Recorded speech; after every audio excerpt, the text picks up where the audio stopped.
নমস্কাৰ, এই মুহূৰ্তত আহি পৰিছে ৰাতিপুৱাৰ কেইবাটাও বিগ ব্ৰেকিং নিউজ। আজি হৈছে 20 অক্টোবৰ। PM কিষাণৰ 21 নম্বৰ কিস্তি পোনে একাউণ্টত সোমাব 4,000 টকা। PM কিষাণৰ 21 নম্বৰ কিস্তিক লৈ কেন্দ্ৰীয় চৰকাৰৰ ফালৰ পৰা জাননী জাৰি কৰিছে। লগতে অৰুণোদয়ৰ প্ৰতিজন হিতাধিকাৰী বেংক একাউণ্টত দুটা কিস্তি একেলগতে প্ৰদান কৰিব 2,500 টকা। আপুনি কিমান টকা লাভ কৰিব? লগতে ৰাজ্যৰ ৰেচন কাৰ্ডৰ প্ৰতিজন হিতাধিকাৰীৰ বাবে ভাল খবৰ। যদি আপোনাৰ ৰেচন কাৰ্ড আছে, ৰেচন কাৰ্ড থাকিলে 4টা সুবিধা লাভ কৰিব আপুনি। যদি আপুনি চৰকাৰী ঘৰ পোৱা নাই বা চৰকাৰী ঘৰ জিঅ' টেকিং কৰা নাই, তেনে ক্ষেত্ৰত আপোনাৰ বাবে ভাল খবৰ দিছে চৰকাৰৰ ফালৰ পৰা। আপুনি নতুনকৈ চৰকাৰী ঘৰৰ বাবে কৰিব পাৰিব আবেদন, কিন্তু কেনেকৈ সম্পূৰ্ণকৈ ঘোষণা কৰিছে SOP-ত। লগতে কেইবাটাও ৰাজনৈতিক খবৰৰ লগতে অৰাজনৈতিক খবৰ যুগুত কৰা হৈছে আজিৰ দিনটোত। গোটেই অসম তথা ভাৰতৰ বিভিন্ন প্ৰান্তৰ পৰা যুগুত হৈছে কেইবাটাও ডাঙৰ খবৰ। এনেবোৰ খবৰ নিতৌ পাই থাকিবলৈ চেনেলটি ছাবস্ক্ৰাইব কৰি ভিডিঅ'ত এটা লাইক কৰিবলৈ নাপাহৰিব। আজিৰ আমাৰ প্ৰথম দশমিক গুৰুত্বপূৰ্ণ খবৰ হৈছে অসমবাসীৰ বাবে এটা ডাঙৰ খবৰ। PMUY ঘৰৰ বাবে জিঅ' টেকিং কৰিলে নে আপুনি? যদি আপুনি কৰা নাই, আপোনাৰ বাবে ভাল খবৰ, কিয়নো জিঅ' টেকিঙৰ সময়সীমা বৃদ্ধি কৰা হৈছে। 22 অক্টোবৰলৈকে বৃদ্ধি কৰা হৈছে সময়সীমা। প্ৰতিগৰাকী প্ৰকৃত হিতাধিকাৰীয়ে পাব চৰকাৰী পকী ঘৰ। PMUY ঘৰ দিয়াৰ নামত টকা লেনদেন কৰাসকল সাৱধান হওক, কিয়নো টকা লেনদেন কৰাসকল পৰিব ভয়ংকৰ বিপদত। ধন দাবী কৰিলেও তথ্য সহকাৰে অভিযোগ দাখিল কৰক এই নম্বৰতে। চৰকাৰৰ ফালৰ পৰা মুকলি কৰিছে নম্বৰ। মাইক্ৰছৰ খণ্ড উন্নয়ন বিষয় মুকলি কৰিছে ব্যক্তিগত ফোন নম্বৰ 8638912691। মাইনকাছৰ খণ্ড উন্নয়ন বিষয়ৰ সকিয়নি ঘুষ ললে লগে দিয়ক অভিযোগ বা লগে জনক বুলি মন্তব্য কৰিছে। ঘৰৰ বাবে ঘুষ বিচাৰিলে এই নম্বৰত দিয়ক আপুনি অভিযোগ, লগে ল'ব ব্যৱস্থা। তাৰপিছত অসমবাসী ৰাজযুক্ত লৈ চমৰ পৰৱৰ্তী খবৰ, গুৰুত্বপূৰ্ণ খবৰ, লগতে ডাঙৰ খবৰ। ৰাজ্যৰ লাখ লাখ লোক লৈ ডাঙৰ খবৰ আহি পৰিছে। অৰুণোদয় আঁচনিৰ নামত আপোনাৰ পৰা টকা বিচাৰিছে নেকি কোনোৱাই? প্ৰধানমন্ত্ৰী আৱাস যোজনাৰ নামত চৰকাৰী বিষয় ঘুষ বিচাৰিছে নেকি? তেনে ক্ষেত্ৰত লগে দিয়ক আপুনি অভিযোগ। যদি আপুনি এতিয়ালৈকে চৰকাৰী ঘৰ জিঅ' টেকিং কৰা নাই, ভাল খবৰ, লগে দিয়ক আপুনি অভিযোগ। 1 টকা ঘুষ ল'লে যাব লাগিব জেললৈ। মুকলি কৰা হৈছে 6টাকৈ বিশেষ নম্বৰ 6026903418 6026903483। আন এটা নম্বৰ হৈছে 6026903481 6026901243 নম্বৰত হোৱাটছআপ যোগে দিব পাৰিব আপুনি অভিযোগ। ডায়েল কৰক টোল ফ্ৰী নম্বৰটো হৈছে 1800345377 03612462295। এই হৈছে নিয়ন্ত্ৰণ কক্ষৰ নম্বৰ। লগতে আপুনি মেইলো কৰিব পাৰিব complaint.bsa@gmail.com আপুনি কমপ্লেইন কৰিব পাৰিব। দুৰ্নীতি নিবাৰক শাখাই মুকলি কৰিছে এইকেইটা নম্বৰ। আপোনাৰ এটা অভিযোগত ঘুষ বিচৰা চৰকাৰী কৰ্মচাৰী পৰিব ভয়ংকৰ বিপদত। আজিৰ ভিডিঅ'টো সকলোৱে বেছিকৈ শ্বেয়াৰ কৰি দিব। তাৰপিছত অসমবাসী ৰাজযুক্ত লৈ চমৰ পৰৱৰ্তী খবৰ, গুৰুত্বপূৰ্ণ খবৰ, লগতে ডাঙৰ খবৰ। দেশৰ কোটি কোটি জনতালৈ ভাল খবৰ আহি পৰিছে। কোটি PM কিষাণৰ হিতাধিকাৰীলৈ ডাঙৰ খবৰ। কৃষকৰ একাউণ্টত পোনে সোমাব 21 নম্বৰ কিস্তিৰ ধনৰাশি। 4 ৰাজ্যৰ কৃষকে ইতিমধ্যে লাভ কৰিছে PM কিষাণৰ ধনৰাশি। ইতিমধ্যে প্ৰকাশ পালে আঁচনিৰ হিতাধিকাৰীৰ তালিকা। DBTৰ জৰিয়তে কৃষকৰ একাউণ্টত সোমাব চৰকাৰৰ ধনৰাশি। কেনেকৈ ঘৰতে বহি আপডেট কৰিব eKYC? অনলাইনত নিজৰ মোবাইলৰে আপুনি কৰিব পাৰিব eKYC আপডেট। প্ৰথমতে লগইন কৰিব লাগিব আপোনাৰ অফিচিয়েল ৱেবছাইট pmkishan.gov.in। লগে হোম পেজত দেখা পাব eKYC অপশ্যন। eKYC অপশ্যনত ক্লিক কৰি অন্তৰ্ভুক্ত কৰক আপোনাৰ আধাৰ নম্বৰ আৰু কেপচা কোড। আধাৰৰ সৈতে লিংক থকা মোবাইল নম্বৰ অন্তৰ্ভুক্ত কৰিব লাগিব। আপোনাৰ মোবাইলে চাব এটা OTP অন্তৰ্ভুক্ত কৰি eKYC আপডেট কৰিব পাৰিব আপুনি। যদি আপুনি এতিয়ালৈকে eKYC কৰা নাই, অতি শীঘ্ৰে eKYC কৰক। eKYC নকৰিলে আপোনাৰ একাউণ্টত PM কিষাণৰ 21 নম্বৰ কিস্তিৰ টকা প্ৰদান নকৰে। অনলাইনত আপডেট কৰিব নোৱাৰিলে আপুনি নিকটতম CSC চেণ্টাৰত গৈ কৰিব পাৰিব আপডেট। দেশৰ কোটি জনতালৈ ভাল খবৰ আহি পৰিছে। সকলোৱে ৱেইট কৰি আছে কেতিয়া PM কিষাণৰ 21 নম্বৰ কিস্তিৰ টকা প্ৰদান কৰিব। প্ৰতিজন হিতাধিকাৰী কৰিব লাগিব 3টা গুৰুত্বপূৰ্ণ কাম। যদি আপুনি eKYC কৰা নাই, অতি শীঘ্ৰে eKYCটো কৰি লওক। যদি আপুনি DBT লিংক কৰে, আপুনি বেংকত গৈ এটা ফৰ্ম ফিল আপ কৰি DBT লিংক কৰিব পাৰিব।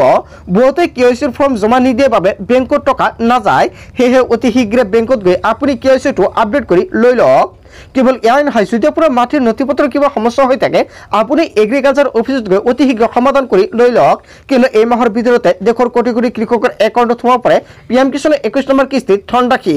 তাৰপিছত অসমবাসী ৰাজযুক্ত লৈ চমৰ পৰৱৰ্তী খবৰ, গুৰুত্বপূৰ্ণ খবৰ, লগতে ডাঙৰ খবৰ। SIR আৰু অবৈধ বিদেশীক লৈ গৃহমন্ত্ৰী অমিত শ্বাহৰ পিছপৰাৰ মন্তব্য।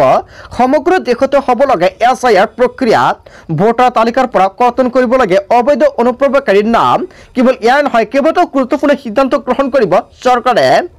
এটা অনুপ্ৰৱেশকাৰীক ৰাখিব নালাগে ভোটাৰ তালিকাত, বাছি বাছি ডিলিট কৰিব লাগে অবৈধ অনুপ্ৰৱেশকাৰীৰ নাম।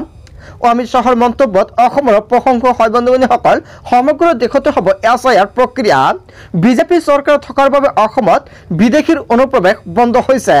ৰাষ্ট্ৰীয় সংবাদমেলৰ এক অনুষ্ঠানত অমিত শ্বাহৰ এই ডাঙৰ মন্তব্য। SIR আৰু অবৈধ বিদেশীক লৈ গৃহমন্ত্ৰী অমিত শ্বাহে কৈছে পিছপৰাৰ মন্তব্য। হয় বন্ধুসকল, অমিত শ্বাহে যিকেইটা মন্তব্য কৰিছে SIR প্ৰক্ৰিয়াক লৈ আপুনি কি ক'ব? যদি জনতাৰ কিবা মন্তব্য কৰিব লগা থাকে আপোনালোকৰ মন্তব্য নিশ্চয় কমেণ্ট কৰি জনাই দিব। তাৰপিছত অসমবাসী ৰাজুক জনাইছো আমাৰ পৰৱৰ্তী খুবেই গুৰুত্বপূৰ্ণ খবৰ। লগতে ডাঙৰ খবৰ, 40 লাখ জনজাতিয়ে নিৰ্বাচনে 6 জনগোষ্ঠীৰ জনজাতিকৰণ। হয় বন্ধুসকল, ইয়াক লৈ ৰাজ্যজুৰি ডাঙৰ প্ৰতিক্ৰিয়াৰ সৃষ্টি হৈছে। জনজাতিকৰণৰ দাবীত আন্দোলন চলি থকাৰ মাজতে ডাঙৰ খবৰ। জনবহুল আৰু আগবঢ়া জনগোষ্ঠীক জনজাতিকৰণৰ প্ৰদানত বিৰোধিতা কৰিছে। আহোম, চুতীয়া, কোচ, ৰাজবংশীক জনজাতিকৰণত বিৰোধিতা। 3টা জনগোষ্ঠীক জনজাতিকৰণত বিৰোধিতা কৰিছে CCTO-A। 10 নৱেম্বৰত ইয়াৰ বিৰুদ্ধে গুৱাহাটীত হ'ব জনসমাৱেশ। উজনি, মধ্য আৰু নামনি অসমতো হ'ব সৰ্ববৃহৎ গণসমাৱেশ। মূল সুঁতিৰ অসমীয়াৰ জনজাতিকৰণৰ দাবী নামানে 40 লাখ জনজাতিয়ে। আৰ্থ সামাজিক ছাৰ্ভে অবিহনে দিব নালাগে জনজাতিকৰণ। আহোম, চুতীয়া, কোচ, ৰাজবংশী পিছপৰা বুলি দিবও লাগিব প্ৰমাণ। এই 3 জনগোষ্ঠীয়ে জনজাতিকৰণ পালে জনজাতিসকলৰ বহুতো ক্ষতি হ'ব। মৰাণ মটকৰ ক্ষেত্ৰতো আমাৰ সহযোগিতা আছে। কেৱল এয়াই নহয়, বিৰছা মুণ্ডাৰ বংশধৰ আৰু চাওতা, হাৰিয়া, মুণ্ডাৰ প্ৰতিও আছে সমৰ্থন। কিন্তু আন্তঃৰাষ্ট্ৰীয় বাধা আঁতৰাই তেওঁলোকক STৰ মৰ্যাদা দিব লাগে। CCTO-এৰ মুখ্য আহ্বায়ক আদিত্য খাকলাৰীৰ ডাঙৰ ঘোষণা। হয় বন্ধুসকল, এটা বিগ ব্ৰেকিং নিউজ আহি পৰিছে। ইয়াৰ বিষয়ে জনতাই কি ক'ব? যদি জনতাৰ কিবা মন্তব্য কৰিব লগা থাকে আপোনালোকৰ মন্তব্য নিশ্চয় কমেণ্ট কৰি জনাই দিব। তাৰপিছত অসমবাসী ৰাজুক জনাইছো আমাৰ পৰৱৰ্তী খুবেই গুৰুত্বপূৰ্ণ খবৰ। লগতে ডাঙৰ খবৰ, 21 অক্টোবৰলৈকে প্ৰশাসনে কৰিলে ডাঙৰ ঘোষণা। 21 অক্টোবৰত বন্ধ ঘোষণা কৰিছে প্ৰশাসনে। কি বন্ধ থাকিব জাননীযোগে উল্লেখ কৰিছে প্ৰশাসনৰ ফালৰ পৰা। দীপাৱলী উপলক্ষে স্থায়ী বন্ধ ঘোষণা কৰিছে কামৰূপ মেট্ৰ জিলাত। সকলো চৰকাৰী কাৰ্যালয়, শিক্ষানুষ্ঠান বন্ধৰ ঘোষণা কৰা হৈছে। সকলো ধৰণৰ বিত্তীয় অনুষ্ঠান বন্ধ ঘোষণা কৰিলে প্ৰশাসনে। কিছু মুহূৰ্তৰ পূৰ্বে জাৰি কৰিছে জাননী। 21 অক্টোবৰক লৈ প্ৰশাসনে কৰিলে ডাঙৰ ঘোষণা। তাৰপিছত অসমবাসী ৰাজুক জনাইছো আমাৰ পৰৱৰ্তী খুবেই গুৰুত্বপূৰ্ণ খবৰ। লগতে ডাঙৰ খবৰ, আপুনি এই মাহৰ ৰেচন সংগ্ৰহ কৰিলে নে? যদি আপুনি কৰা নাই তেনেক্ষেত্ৰত এইকেইটা গুৰুত্বপূৰ্ণ কাম সকলোৱে কৰিব লাগিব। অনত অহা মাহত ৰেচনৰ চাউলৰ লগতে আপুনি লাভ কৰিব 3বিধ সামগ্ৰী। EKYC নকৰা গ্ৰাহকৰ বাবে এটা ডাঙৰ খবৰ আহি পৰিছে। যদি আপুনি ৰেচন পোৱা নাই শীঘ্ৰে কৰি লওক EKYC আপডেট। চলি আছে অন্ন সেৱা দিন। নতুন নিয়মেৰে সংগ্ৰহ কৰক ৰেচন।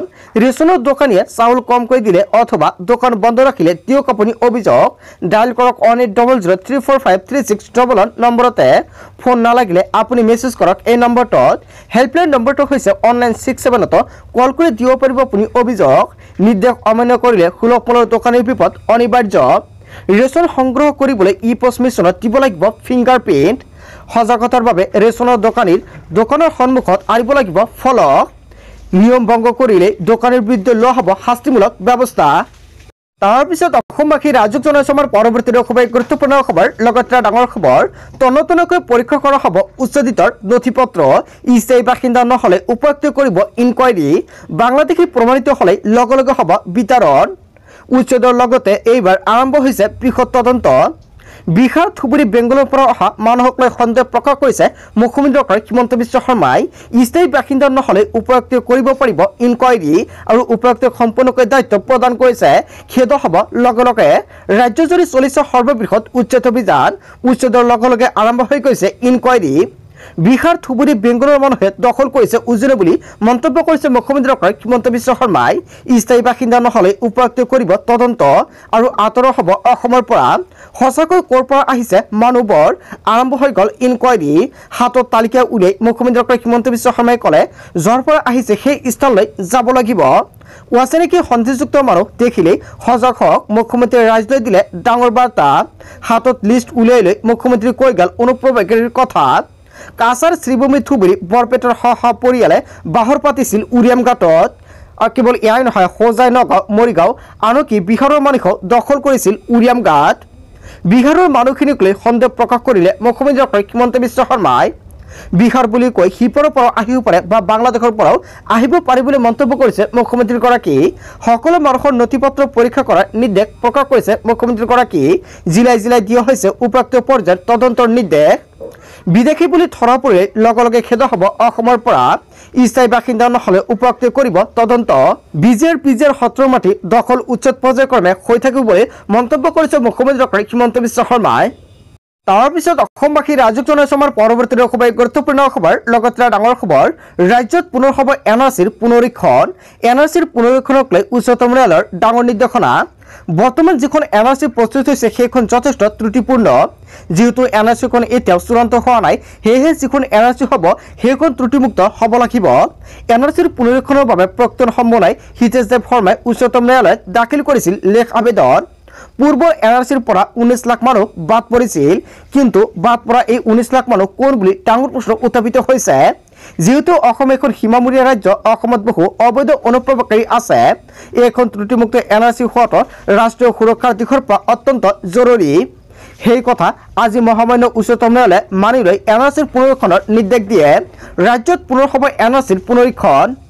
তাৰ পিছত অসমবাসী ৰাজক জনাইছে আমাৰ পৰৱৰ্তী খবৰ, গুৰুত্বপূৰ্ণ খবৰ। লগতে ডাঙৰ খবৰ, 94,477 গৰাকী ডিপোৰ্টাৰ আছে অসমত। ইয়াৰে কিমান লোকক দিয়া হ'ব নাগৰিকত্ব, আহি গ'ল বিগ আপডেট। মুছলমানক বাদ দি সকলো ডিপোৰ্টাৰৰ বাবে ডাঙৰ খবৰ আহি পৰিছে। মুছলমানক বাদ দি সকলো ডিপোৰ্টাৰে পাব ভাৰতীয় নাগৰিকত্ব। মুছলমানক বাদ দি কোন কোন ধৰ্মাৱলম্বীয়ে পাব ভাৰতীয় নাগৰিকত্ব। মুছলমানক বাদ দি শিখ, পাৰ্চী, জৈন, খ্ৰীষ্টান আৰু বৌদ্ধ ধৰ্মাৱলম্বীয়ে পাব ভাৰতীয় নাগৰিকত্ব। সুপ্ৰিম কোৰ্ট আৰু ভাৰত চৰকাৰৰ নিৰ্দেশত অসমত ডিপোৰ্টাৰ সমস্যা হ'ব শেষ। আফগানিস্তান, পাকিস্তান, বাংলাদেশৰ পৰা জীৱন আৰু ধৰ্ম ৰক্ষাৰ বাবে ভাৰতলৈ আহিছিল নিবৃত্তি লোকসকল। নিবৃত্তি অমুছলমান লোকৰ বিৰুদ্ধে ট্ৰিবিউনেলত চলি থকা ডিপোৰ্টাৰ গোচৰ প্ৰত্যাহাৰ। বন্ধু বান্ধৱীসকল, গোটেই অসম তথা ভাৰতৰ বিভিন্ন প্ৰান্তৰ পৰা যুগুত হৈছে কেইবাটাও ডাঙৰ খবৰ। এনেবোৰ খবৰ নিতৌ পাই থাকিবলৈ চেনেলটি ছাবস্ক্ৰাইব কৰি ভিডিঅ'ত এটা লাইক কৰিবলৈ নাপাহৰিব। So thank you for watching full video.